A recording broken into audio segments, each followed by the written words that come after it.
دا کیسه هغه مهال په اندلس کې پیښه شوې چې اندلس د مسلمانانو په واک کې و.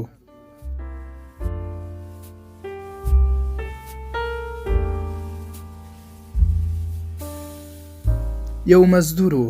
هر ورځ به یې د خپل خره په مرسته د خلکو مالونه د هغوی تر کورونو رسول. یوه ورځ یې له خپلو ملګرو وپوښتل: غواړئ په راتلونکي کې څه شی شئ؟ ملګرو یې یو هم ځواب ورنه کړ. نو ده د ځان په اړه وویل: هیله لرم چې د اندلس حاکم شم. ټولو په حیرانتیا ورغبرګه کړه: څه شی؟ د اندلس حاکم؟ مزدور وویل: هو. بیا یې د خپل څنګ له ملګري وپوښتل: کله چې د اندلس حاکم شوم څه خدمت درته وکړم؟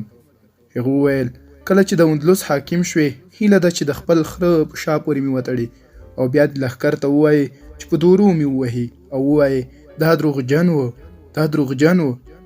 مزدور وویل: سمه ده، همداسې به درسره وکړم.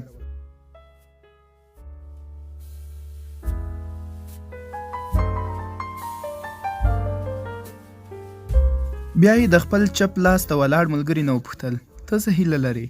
هغه وویل: کله چې د اندلس حاکم شوې هیله ده چې یو لوی قصر راته جوړ کړي، سپین آسونه راکړي او یو ښکلې پیغله راته په نکاح کړي.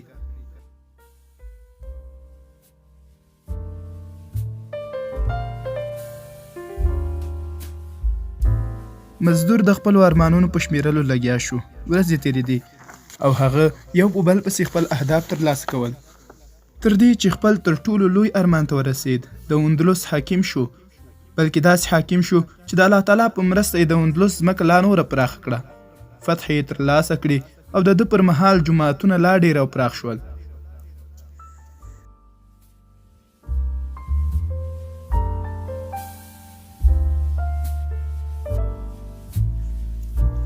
دا حکیم حاجب منصور نومیده.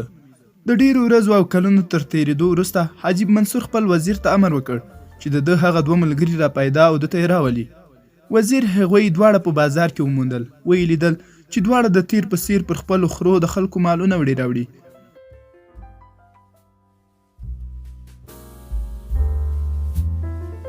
کله چې د حاجب منصور دربار ته راوستل، خپل لومړني ملګري ته یې وویل: در په یاد دي چې د مزدورۍ په هغو سختو ورځو کې درانه څه هیله کړې وه؟